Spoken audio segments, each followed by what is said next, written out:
بسم اللہ الرحمن الرحیم۔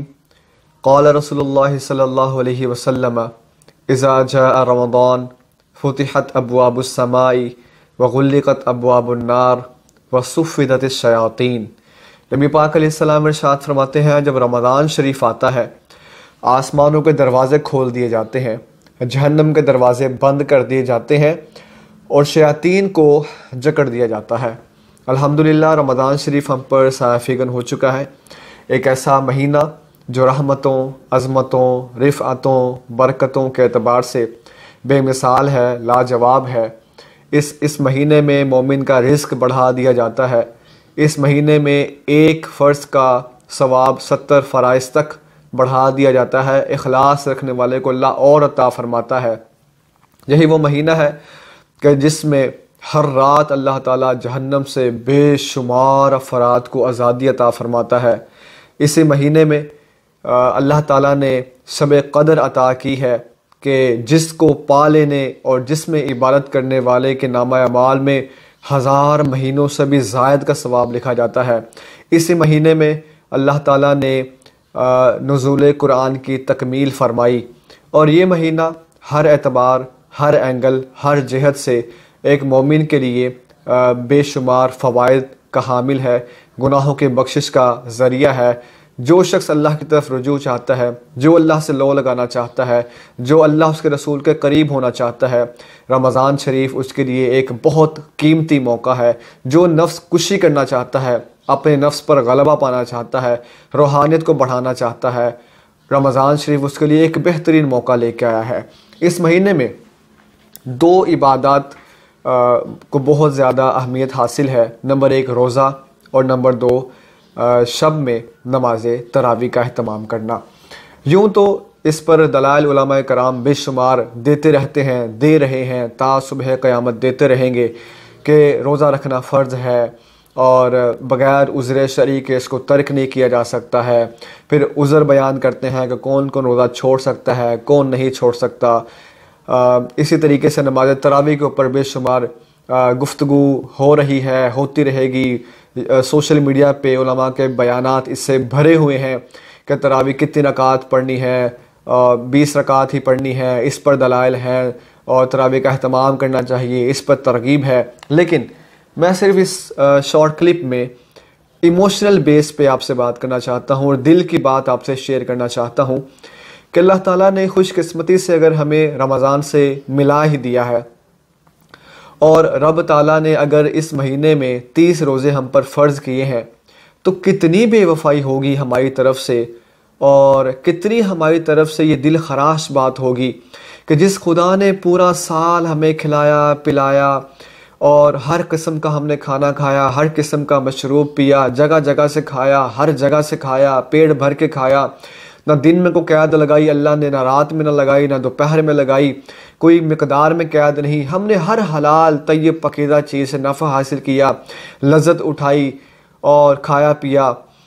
اگر اللہ تعالیٰ نے سال بعد 30 دن، وہ بھی دن کا مخصوص حصہ، پورا دن نہیں، دن کا مخصوص حصہ، اگر رب تعالیٰ اپنے بندے سے یہ چاہتا ہے کہ اس کا بندہ روزہ رکھے اس کے لیے، پھر یہ بندہ روزہ نہ رکھے، پھر یہ بندہ بہانے تلاش کرے، پھر یہ بندہ کبھی اپنے کام کا بہانہ دے، کبھی اپنی بیماری کا بہانہ دے، کبھی مجبوریاں بتائے، کبھی منہ چھپائے، کبھی بھاگنے کی کوشش کرے، راہ فرار اختیار کرے، بس کچھ ایسا ہو جائے کہ میرے لیے روزہ چھوڑنے کا عذر جو ہے وہ بن جائے، میں روزہ چھوڑ دوں، مجھے سارے روزے نہ رکھنے پڑیں۔ کتنے ایسے لوگ ہوتے ہیں رمضان شریف آتا ہے تو وہ سوچنا شروع کر دیتے ہیں پتہ نہیں روزے رکھ پائیں گے کہ نہیں، چلو رکھیں گے تو دیکھیں گے، رہے گا تو رکھیں گے، نہیں رہے گا تو چھوڑ دیں گے۔ تم اے اللہ کے بندے اور اے اللہ کی بندی، اللہ تعالیٰ نے آپ کو پورا سال کھلایا پلایا ہے، اگر اب یہ موقع رمضان کا آ گیا ہے کہ آپ اس کی خاطر 30 دن بھوک برداشت کریں، تو کیا ہوا کہ آپ اللہ کی خاطر اتنا بھی نہیں کر سکتے؟ اور حقیقتاً تو روزہ رکھنے سے آپ کے جسم کو فائدہ ہے اور آپ کی روح کو فائدہ ہے۔ روزہ ہمارے ہی جسم و روح کے لیے ایک غذا کا سبب ہے، اور روزہ ہمیں ہی پاکیزہ کرتا ہے۔ لیکن پھر بھی حدیث قدسی ہے، اللہ تعالیٰ فرماتا ہے روزہ میرے لیے ہے اور میں ہی اس کا بدلہ دوں گا۔ یعنی اتنا یہ قیمتی عمل ہے کہ رب نے فرمایا میرے لیے ہے روزہ۔ تو ہم ویسے تو کہتے ہیں کہ ہم جیسا کوئی نہیں اور ہمیں کوئی سمجھتا نہیں، ہم دل سے بہت کلین ہیں، ہم بہت محبت کرنے والے ہیں اور ہماری محبت کو کوئی لینے والا نہیں وغیرہ وغیرہ. تو یہ محبت اللہ کے لیے بھی تو ہونی چاہیے.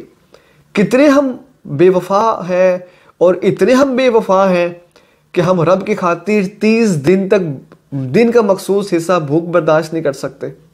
اس لیے ذہن بنائیں کہ اس رمضان آپ نے مکمل 30 روزے رکھنے ہیں. میں اللہ سے دعا کرتا ہوں اللہ آپ کو ایسے مجبوری میں نہ ہی مبتلا کرے کہ آپ کو روزہ چھوڑنے کی نوبت حقیقتاً آ جائے. آپ اللہ سے دعا کریں، یا اللہ مجھے صحت دے، تو نے مجھے پورا سال کھلایا، اب میں انشاءاللہ 30 دن مکمل روزے رکھوں گا اور رکھوں گی، اور میں اپنی محبت یا اللہ تجھ سے ظاہر کروں گا یا کروں گی.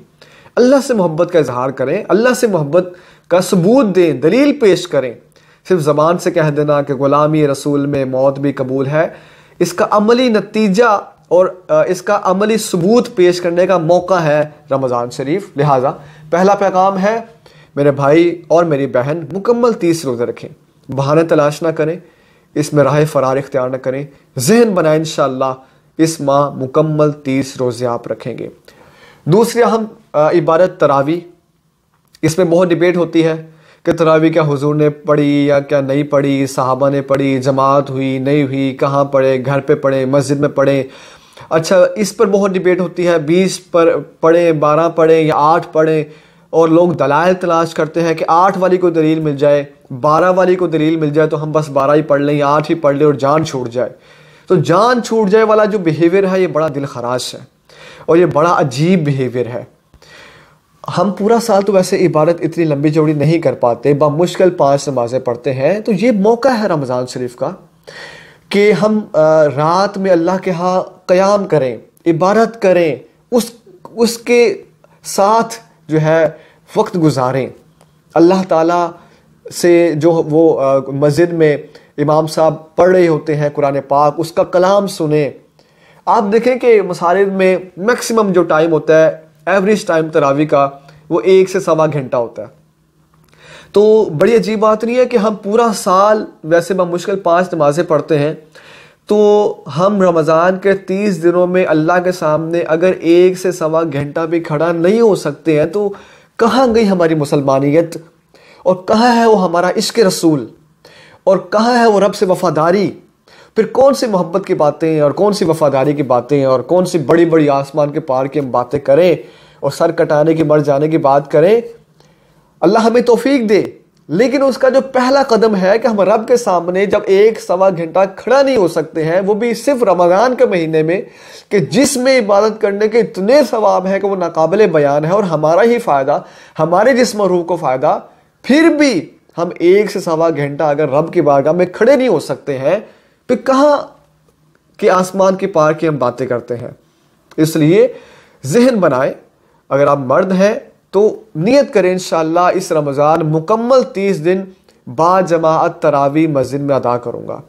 اور یہ اپنے آپ سے وعدہ کریں اور اپنے آپ سے کہیں کہ کیا میرا نفس اتنا باغی ہو چکا ہے کہ میں اپنے نفس کو اس پر آمادہ نہیں کر سکتا کہ رب کے سامنے وہ 1 سے سوا گھنٹہ ہی کھڑا ہو جائے.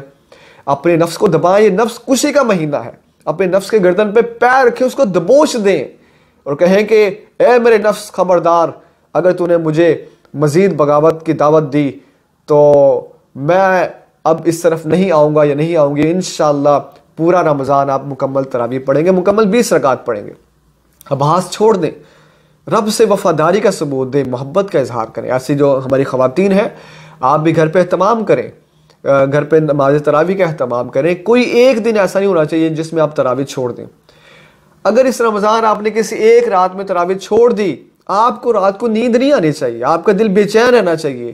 آپ بستر پہ جائیں لیکن آپ کو نیند نہ آئے کہ یار میں اس قابل بھی نہ بن سکا کہ رب کے سامنے 1 سوا گھنٹہ ہی مزید کھڑا ہو جاؤں، اور رب پورا سال ہر لمحہ مجھے کروڑوں نعمتوں سے نوازتا ہے. آج اگر اس کے سامنے کھڑا ہونے کا موقع آیا تو میں اتنی بے وفا ہو گئی اور میں اتنا بے وفا ہو گیا. آپ کو نیند نہیں آنی چاہیے اس رات جس رات آپ نماز تراویح کو چھوڑیں.